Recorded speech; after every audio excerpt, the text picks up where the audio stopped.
So still on China, they just published this new map that includes territories of Taiwan, India, Malaysia, Philippines. We know that the president will be in New Delhi and in Hanoi. The vice president will be in Jakarta meeting with ASEAN leaders.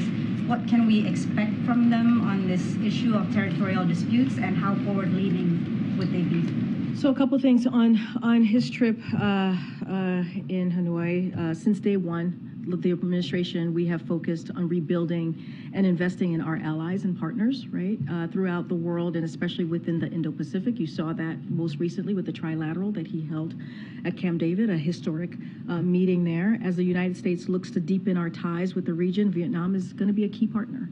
And so the deliverables that will be announced as part of this visit will reflect both the breadth and also the depth of that relationship.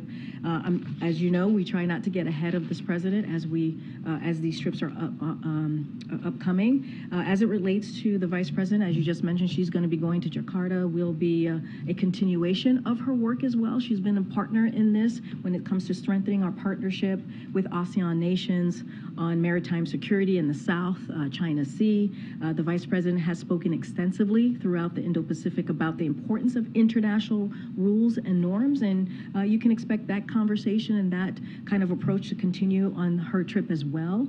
She has spent significant time working on these issues with leaders from Southeast Asia. You can expect the vice president to discuss the South China Sea as well throughout her meetings in Jakarta. A couple of things: she will reaffirm our support for the freedom of the seas, peaceful resolution of disputes, and adherence of international law, including freedom of navigation. She will advance our work with ASEAN partners to preserve martial law, and she will make clear peace and stability in the South China Sea is vital to the entire world. Again, not going to get ahead of that specific engagement, but it is consistent and it is a continuation of what her work has been, as she's clearly in partnership with this president as we move forward in the Indo-Pacific. Specifically say whether the president or the vice president would discuss specifically about this new Chinese map?